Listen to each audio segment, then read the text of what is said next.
హైదరాబాద్లోని Rajiv Gandhi international cricket స్టేడియంలో ఇంగ్లాండ్తో జరిగిన తొలి టెస్ట్ మ్యాచ్లో టీమిండియా ఘోర ఓటమిని చవిచూసింది. ఆరంభం నుంచి ఇంగ్లాండ్పై ఆధిపత్యం చెలాయించిన భారత్ ఓడిపోతుందని ఎవరు అనుకోని ఉండరు.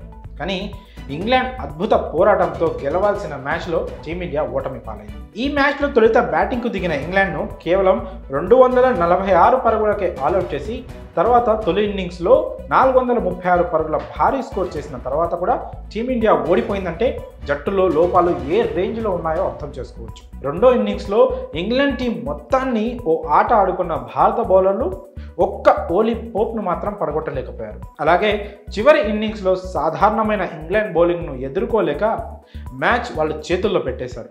ఇలా తొలి మ్యాచ్ చూసిన తర్వాత చాలామంది భారత క్రికెట్ అభిమానులు స్టార్ బ్యాటర్ విరాట్ కోహ్లీ లేకపోవడంతోనే టీమిండియా ఓటమి పాలైందని, కోహ్లీ ఉండుంటే ఇలా జరిగేది కాదని అంటున్నారు. అయితే కోహ్లీ ఒక్కడు లేకపోవడంతోనే ఓటమి ఎదురైందా, లేక జట్టులో ఇంకా ఎలాంటి లోపాలు ఉన్నాయో ఇప్పుడు పూర్తిగా విశ్లేషిద్దాం.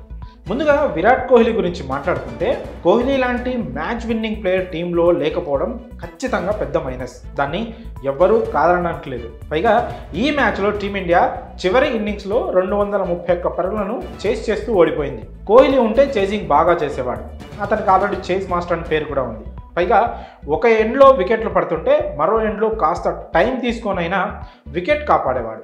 ఒత్తిడికి గురవుతున్న ఇతర యువ బ్యాటర్లతో మాట్లాడుతూ మ్యాచ్ పరిస్థితిని వివరిస్తూ ఇప్పుడు ఎలా ఆడాలని అర్థమయ్యేలా వివరించేవాడు. అలా ఇన్నింగ్స్ను ముందుకు నడిపించేవాడు. పైగా కోహ్లీ టీంలో ఉంటే ఆ ధైర్యమే వేరు.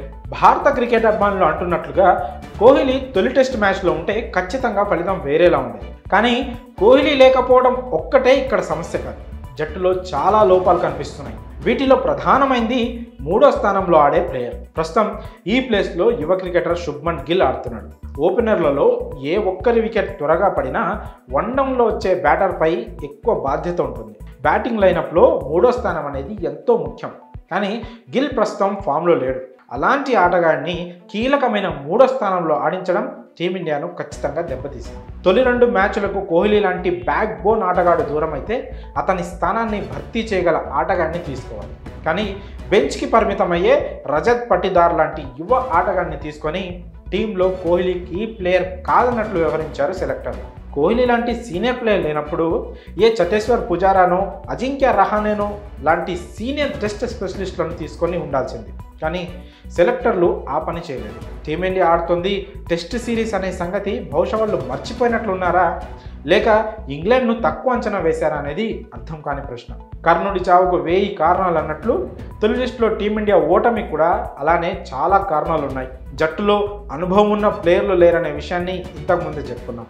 అలాగే మ్యాచ్లో జరిగిన తప్పిదాలు కూడా చాలా ఉన్నాయి. ఈ మ్యాచ్లో ఇంగ్లాండ్ ప్లేయర్ ఓలీ పోప్ భారీ ఇన్నింగ్స్ ఆడిన విషయం తెలిసిందే.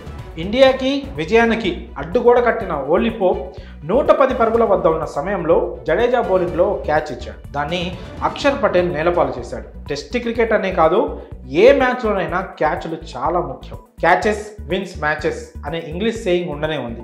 క్యాచ్లు వదిలేస్తే మ్యాచ్లు వదిలేసినట్లే. అక్షర్ ఆ క్యాచ్ పట్టి ఉంటే ఖచ్చితంగా ఫలితం వేరేలా ఉండేది. జట్టులోని యువ క్రికెటర్లు టెస్ట్ క్రికెట్ను ఇంకా బాగా అర్థం చేసుకోవాల్సిన అవసరం ఎంతైనా ఉంది. ఒక రోజో 2 రోజుల్లో ఆధిపత్యం చెలాయిస్తే సరిపోదు. పై చేయి ఉంది కదా అని రిలాక్స్ అయిపోయినా కుదరదు. మ్యాచ్ గెలిచే వరకు గెలవాలనే కసి అస్సలు తగ్గొద్దు.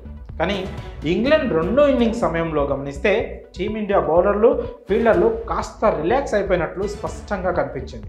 అదే టీమిండియాను దెబ్బతీసింది. టెస్ట్ క్రికెట్లో ఆధిపత్యం చేతులు మారేందుకు ఒక్క సెషన్ చాలు. ఒక్క అద్భుతమైన ఇన్నింగ్స్, ఒక స్పెల్ సరిపోతుంది.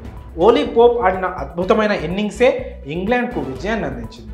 ఈ మ్యాచ్లో టీమిండియా ఓటమికి కోహ్లీ లేకపోవడం కారణం కాదు, గెలిచేశాం అనే అతి విశ్వాసం ప్లేయర్లకు రావడం. అదే టీమిండియా కొంపముంచింది. ఒకవేళ టీంలో కోహ్లీ ఉన్నా మిగతా 10 మంది ప్లేయర్లు ఇదే విధంగా ఆడి ఉంటే ఫలితంలో మార్పు ఉండకపోయేది. అందుకే టీంలోని ఆటగాళ్ళ మైండ్ సెట్ మారాల్సిన అవసరం ఎంతైనా ఉంది. మరి ఈ విషయంలో మీ అభిప్రాయాన్ని కామెంట్స్ రూపంలో తెలియజేయండి.